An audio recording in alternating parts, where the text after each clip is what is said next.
Mr. Baker, we turn to you first. President Biden recently changed his campaign leadership, and now we are seeing a whole lot more of him on the trail, especially in those battleground states that count.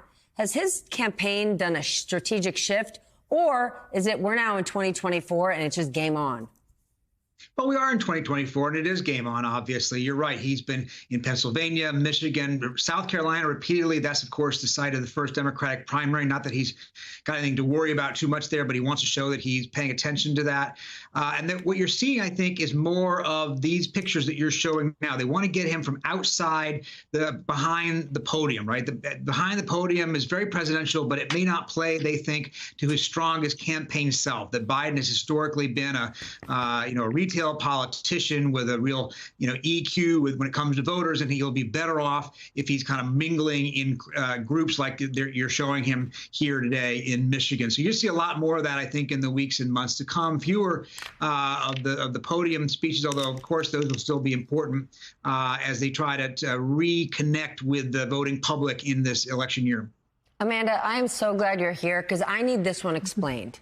The American Rescue Plan, the last of the COVID money, designated $36 billion to save the pensions of 350,000 union workers and retirees. That is a huge effort and major success on the president's part, specifically for union workers. So why does he have to work so hard to get their support?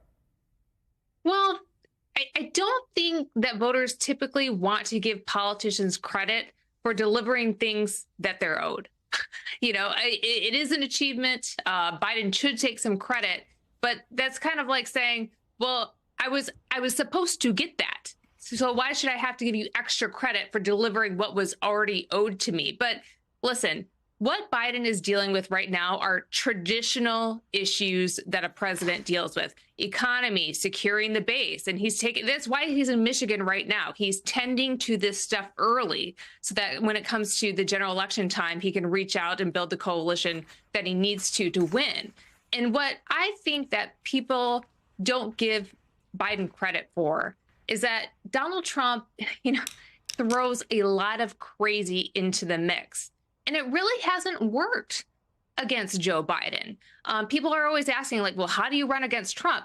I don't think Donald Trump really knows how to run against Joe Biden, because I've often tried to look and see, could you quantify the amount of hours that, say, House Republicans have spent on the Hunter Biden saga? What has that added up to polling wise? I haven't seen that quantified yet, but if you wanted to quantify the cost per hour and figure it out in terms of polling and what that led to in the midterms, I think it would come up really, really short. That is a really, really good point. Simone, here's a hard one. Michigan has a big Arab American community. They are not happy with how President Biden is handling the situation in Gaza. Add to that, you've got certain young voters who feel the same way. And we just saw that segment with Gabe Gutierrez. Some are even saying they are unwilling morally to vote for Joe Biden. They're willing to write in ceasefire, and they do not care if Trump wins. What does Joe Biden do about that? Look, I think the president has to do some of what, you heard Peter Baker detailing what some of the campaign officials have said. And you've heard from the president himself on this, right? When he was interrupted at Mother Emanuel AME in South Carolina by protesters who were calling for a ceasefire. Before the protesters were removed, the president responded directly to them with empathy and, frankly, an explanation of what he has been doing. The Biden administration has employed, they like to say, quiet diplomacy, right? And that is how Joe Biden believes in negotiating and doing business with friends and allies. We see it play out in how he deals with Congress, for example. And that is how he has dealt with Prime Minister Netanyahu. I think the problem is here, a number of the segments of voters that the president needs to support his reelection campaign, I don't think quiet diplomacy is working on them. So you need to get a little bit louder with some of the things you were saying in private. And so the campaign, the president himself, the vice president, the two principals, they have to make sure voters know that they hear them, that they understand what the voters are saying, and that there is traction being made towards a peaceful solution. This is very similar, Steph, and I would argue, to 2016 and the Black Lives Matter activists and protesters, right? And there were a number of people who said, oh, that's going to blow over by the time summer comes in the general election. That won't be an issue. And I think to give that same counsel and thought to this particular issue is wrong. This is something that people feel viscerally about, people that can't even point to Israel on a map. And you have to be responsive to the voters' concerns while telling them what you have done, but what you plan to do, and coupling in all these other things, because the Biden administration has had some real wins for the American people, and they have to talk about those as well. So it's still early. If this were August and September and we were having this exact same conversation, I think that there would be cause for many Democrats to be like pants on fire. Not pants on fire right now. Folks need to put their head down and do the work. But do not ignore these voters who are these are not college students exclusively. You saw the clip of that woman. We're talking about millennials. The oldest millennials are 43 years old. They're the suburban moms, okay? So you have to be responsive to this issue. But Amanda, do you think that voting bloc understands what a Trump presidency would be? Because if they don't like how President Biden is handling Gaza, they will hate what Trump does.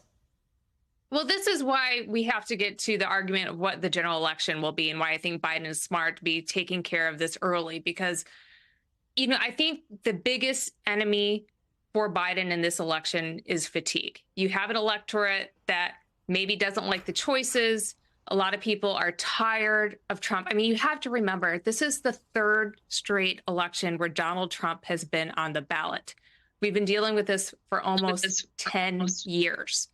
And so Biden really has to make an argument that goes bigger than Republican versus Democrat and talk to the American people about how do we hold people, the powerful, accountable. I mean, this is something I think about a lot because I'm afraid people are going to tune out. I'm afraid that people are going to look at these court things that are just winding and taking forever to go through the system and say, I don't understand it. It doesn't matter.